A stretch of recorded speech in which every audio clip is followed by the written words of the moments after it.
Hello and welcome to Connected with Latham, where we discuss ideas, legal developments and business trends shaping the global economy. I'm Nicola Higgs, a financial regulatory lawyer and partner in the Latham & Watkins London office. In this episode, we're going to discuss the key developments relating to the regulation of retail markets during 2024, as well as the focus areas for the year ahead. To discuss these topics, I am joined by my colleagues from the London office, Rob Moulton and Becky Critchley. Rob is a partner and Becky is a counsel in the financial regulatory practice here in London. Rob, Becky, welcome to the podcast. Hi, Nicola. It's great to be here. Hi, Nicola. Thanks for having us. So, Rob, in line with the FCA's consumer protection agenda, we've seen it continue to be very focused on consumer protection and retail markets as a regulator. What have we learned so far about the new government's approach? Well, I think, Nicola, the Mansion House speech has given us the balance that the government wants to seek between consumer protection and pursuing a growth and competitiveness agenda. And they talk much more about being open to accepting risk, creating a capital market where people can invest, and of course regulating that properly and protecting from scandals in it. But as Rachel Reeves put it, many of the regulatory changes introduced to eliminate risks have gone too far. And so they're trying, I think, the new government to get this balance right. And that isn't easy because those two things do not always lead you to the same answer. And we've seen that in the FCA's response to Rachel Reeves' new remit letter, which told it to be prepared to have people take more risks. And the FCA has said in that document, well, we've sought to prompt a debate, but we need a greater degree of consensus with government and across Parliament. If you want us to have a greater risk appetite, this needs to be backed by a shared view across the ecosystem. You can see the FCA grappling with that challenge from the government. In other words, the FCA doesn't want to do what the government asked and then be in front of the Treasury Committee of Parliamentarians being criticised for failing to prevent a loss that was caused by this new government-backed approach to risk. So I think we've learned so far that the government's approach remains somewhat embryonic. The statements about risk, but with a request from the regulator for backing and certainty at a time when it probably feels somewhat under attack for its record in this area. One other area where we can see the government's approach is on reforms to the Financial Ombudsman Service, where again the government wanting to protect consumers but recognising that the FOS is currently being swamped by problems across an entire industry leading to multiple claims and the approach by claims management companies in those areas. And so part of the approach, I think, is being informed by reforms to the Ombudsman Service, as well as looking again at the general appetite to risk-taking by investors. Thanks, Rob. And you hinted there, I think, at one of the key hot button risk areas in retail markets, and that relates to the very well publicised issues around commissions in the retail sector. Becky, I know that's something that you have been heavily involved in throughout the course of this year. So can you briefly explain that to us? What are the concerns and what next steps are we likely to see? Yes, of course. So this really stems from a 2021 rule change by the FCA, where it banned what was so-called discretionary commission models in the motor finance market. And that followed on from a period of review of the FCA of what was happening there and the way in which commissions were set by brokers broking retail finance for the purchase of motor vehicles. Following on from that ban, there was a large increase in claims to the FOS from claims management companies, as well as a plethora of claims in the county courts, essentially claiming that the way in which those commission arrangements were entered into meant that it was unfair to the customer because they may have received a higher interest rate than they otherwise would have got because the broker got a higher commission for selling a higher interest rate agreement for the purchase of the car. And so following on from that, there were a few years of investigation by the FCA and two very public decisions of the Ombudsman in January 2024, where the Ombudsman decided in favour of some customers, saying that those discretionary commission models resulted in an unfairness to the customer, and the lenders under those agreements had to repay the customer the difference in the interest they in fact paid and the difference in the interest they would have paid under the lowest interest rate agreement available to them at the time. This then essentially led to a further uptick in those claims, and the county courts were being swamped with claims of that nature. This led to the Court of Appeal picking up 3 appeals from High Court decisions dismissing claims by borrowers around the fairness of those commission models, essentially to give some legal certainty and a clarification on legal principles as to how those commission arrangements should operate and whether or not there were certain duties owed by lenders and brokers in those circumstances. And in something of a surprise to the industry, in October, the Court of Appeal handed down its judgments in those cases in favour of the borrowers. And that's an abnormal departure from what we would normally say, where the courts typically side with contractual certainty and lenders in these circumstances. But here, finding that the borrowers were owed certain duties by the brokers in these scenarios, which meant that when they were entering into these commission arrangements with lenders, unless the borrowers had given their informed consent to the commission arrangements, there was a breach of fiduciary relationship. And that wasn't predicated on there being a discretionary commission model. That could give rise to claims in relation to any form of commission models, not just relating to finance, but in any sectors where there's that tripartite arrangement with the customer and the payment of commission from one institution to another in that relationship. That then led to the FCA taking action to extend the complaints handling timeframes for complaints in that sector relating to commission, and permission to appeal being granted by the Supreme Court to the defendants in relation to the Court of Appeal decisions. A date has been set for the appeals of the 1st to the 3rd of April this year, and that means that hopefully a judgment will be handed down by the summer. But essentially what it means is at the moment the Court of Appeal decisions are good law, and that where there is a commission arrangement, firms really do have to consider whether they need to get their informed consent of their customers to that commission arrangement, as we've seen a big move in the motor finance industry to getting that. And so it really is a much bigger issue than just finance. It potentially could stem to any forms of commission arrangement and not just in the financial services sector. So that's a very interesting narrative, Becky, in retail markets at a time when the regulator has got a firm objective on consumer protection, and it's worked incredibly hard over the last couple of years to introduce the consumer duty. So no doubt we'll be hoping that there will be fewer large-scale issues like this under the higher standards of that duty. So obviously the implementation deadline for the consumer duty is passed, but we continue to see quite a lot of literature coming out of the FCA on consumer duty. What can we expect next on that? It's a really interesting question, Nicola, because we've seen a lot, as you say, from the FCA over the last year on consumer duty. Yet I think we can expect to see more again this year. And it's important to remember that even where the FCA puts out some sector-specific guidance, it's potentially relevant to all firms. And for example, we've been working with firms that provide retail investments to see whether there's any read across from the FCA's cash savings market study.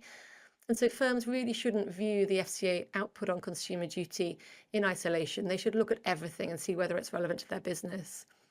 And we've seen the FCA publish at the end of last year some focus areas for it on consumer duty for this coming year. And those relate to embedding the duty and raising standards. So the FCA saying it will review board reports that were due at the end of July last year. It's going to be doing some further work in relation to price and value, which we know has been a really difficult area in particular for firms to embed, and ones which many firms are still grappling with, where FCA expectations are potentially an awful lot higher than the reality for firms operating in the market and what they can achieve. We're also going to see some sector-specific work from the FCA here, so some further work in relation to retail banking, work in relation to consumer finance, to payments in digital assets, consumer investments, general and life insurance, and sustainable finance. So that sort of feeds into the FCA's agenda much more broadly on ESG. And so again, here we're seeing a focus on price and value, and I think we can also expect to see a broad focus on vulnerability. We've seen some high-profile enforcement action from the regulator over the last year in relation to historical treatment of customers who are vulnerable. And again, perhaps a wide expectation gap between what the FCA thinks firms should be doing in relation to vulnerability and what firms themselves are doing and what firms are saying is the art of the possible in relation to vulnerability. So potential for a very wide range of actions and further output from the FCA on consumer duty, but it's definitely going to be one that continues to work over the next at least year, probably 2 to 3. And as the FCA has been at pains to say, it's not once and done on consumer duty. So it's a continuing implementation obligation for firms in this area. Thanks, Becky. I think that's right, isn't it? Consumer duty definitely seems to be one of those umbrella topics that the FCA uses to kind of communicate its supervisory observations on the work that still needs to be done in terms of protection in retail markets. So interested to see how that all gets transposed into the rule book, how continually updating guidance through FCA feedback ultimately should be embedded into the rules to give everybody clarity on expectations. Rob, what are you expecting to see the impact of the duty on the rule book in this context?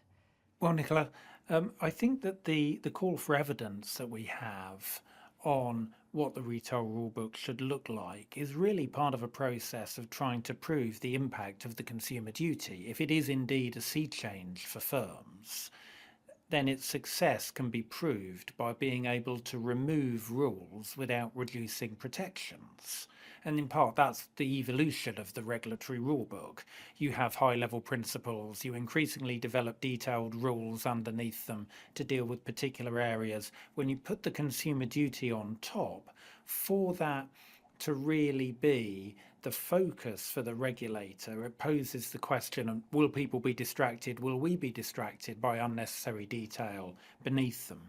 And so the call for evidence is going to look at things like retail disclosure of things like costs and commissions, as Becky was mentioning, distance marketing rules, and the product governance regime. I mean, when I first looked at the consumer duty, I thought, well, a firm that's done a great job on product governance will be a long way there. And so proving the consumer duty to have had the impact the regulators want it to have, part of that could be, well, we can perhaps remove the product governance or alter or repeal some of the product governance regime because it's now unnecessary.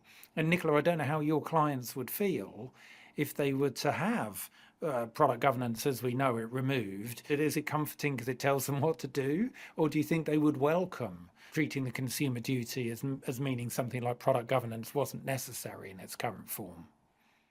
So it's a great question because product governance was one of those topics where firms and industry bodies and industry groups got together and exercised a lot of judgment and thoughtful process around what was proportionate for different types of markets, including retail markets and including across different product types. So any attempt to remove that work with the concept of a new law, albeit saying the same thing, I think would be something that would be very challenging for firms given the amount of work that had been done in that space. So it's a great question on whether firms like the certainty of the rules rather than the approach to principles-based regulation. And it's a feedback we get a lot, particularly when we've been looking at this call for input from the FCA, that to a certain extent, firms do like to be told specifically what to do because they get compliance certainty, particularly in areas where they perceive there to be a high enforcement risk or a risk of consumer detriment, where they know the FCA might pull them up. And where if they take a principles-based approach, they have to then justify their approaches to the regulator, which is often more difficult. So I think some of the feedback that the FCA will have got from this call for input will be on that basis, that there is actually a benefit to firms in having the legal certainty of the regulator tell them what to do in certain circumstances, even though firms often tell us that they don't like being told what to do. It's often a principles-based approach to regulation. Thanks both. So Rob, beyond consumer duty, what are the other reforms we can expect to see in the retail sector? For example, any aspects of the Edinburgh reforms that are outstanding that are going to be relevant to retail markets? Yes, Nicola, I think there's a few. I mean, the advice guidance boundary review is one, trying to create this new category between advised and non-advised sales to enable people to get guidance on what to do without the guider being considered an advisor. So that's an area where there's ongoing work, and FCA has said they're going to try to prioritise that this year. PRIPS, it's in some ways disappointing that not more progress has been made and that we're still talking about PRIPS in 2025. But that is an area where hopefully the current regime will be reformed in a way that makes it more fit for purpose. I think in some ways the big one, which very little has occurred since Edinburgh, is the consumer credit regime overall. I mean, that's now more than 50 years old and is ripe for reform, irrespective of a broader reform agenda. But it's a really major piece of legislation, an extremely complicated area, and one that will take up a lot of time at the regulators and at government if there's to be both legislative and rule-based reform in those areas. But they're all still outstanding from Edinburgh. Thanks, Rob. Yep, certainly seems like there's a number of big ticket consumer retail reform items that will serve to continue to push the UK in a direction of divergence from the EU. And perhaps actually, using its principles-based approach, it can get its messages out more quickly under consumer duty before it tackles the meat of some of those big ticket items. But definitely a lot to look out for. So moving on from all of the policy reform items out there, are there any clear enforcement trends in the retail sector? Any particular issues firms should be alive to when they're moving into the next year?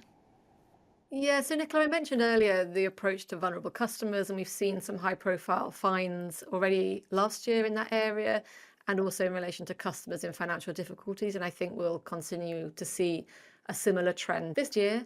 I think we might also start to see some of the first enforcement action under the consumer duty. We know that there are already some Section 166s that the FCA is carrying out in relation to consumer duty implementation, particularly in relation to governance under the consumer duty and in relation to price and value. So it wouldn't be surprising if we started to see something there.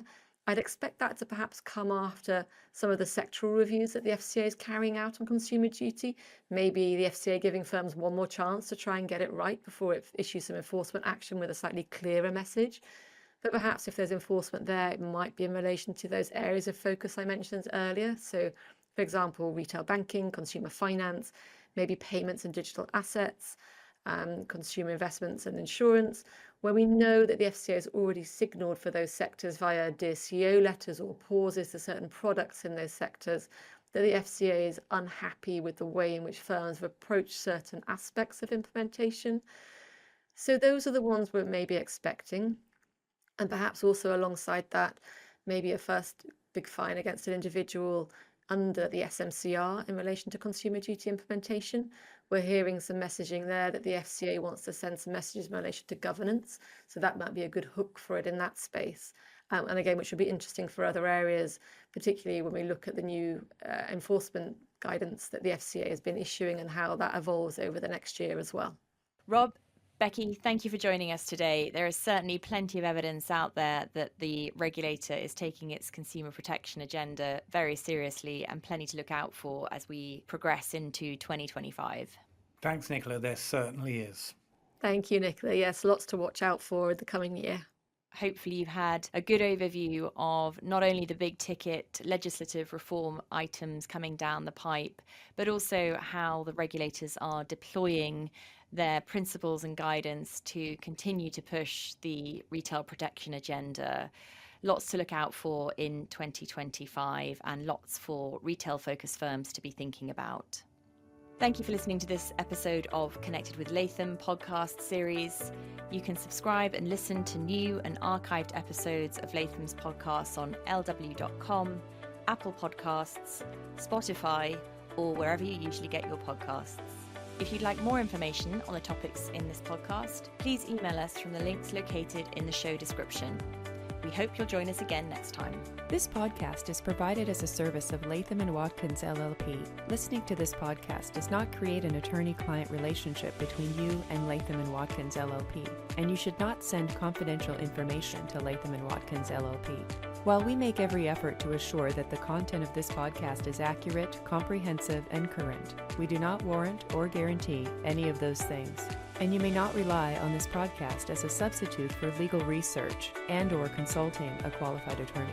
Listening to this podcast is not a substitute for engaging a lawyer to advise you on your individual needs. Should you require legal advice on the issues covered in this podcast, please consult a qualified attorney. Under New York's Code of Professional Responsibility, portions of this communication contain attorney advertising. Prior results do not guarantee a similar outcome.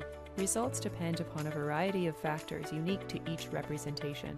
Please direct all inquiries regarding the conduct of Latham & Watkins attorneys under the New York's disciplinary rules to Latham & Watkins, LLP, 1271 Avenue of the Americas, New York, New York, 10020.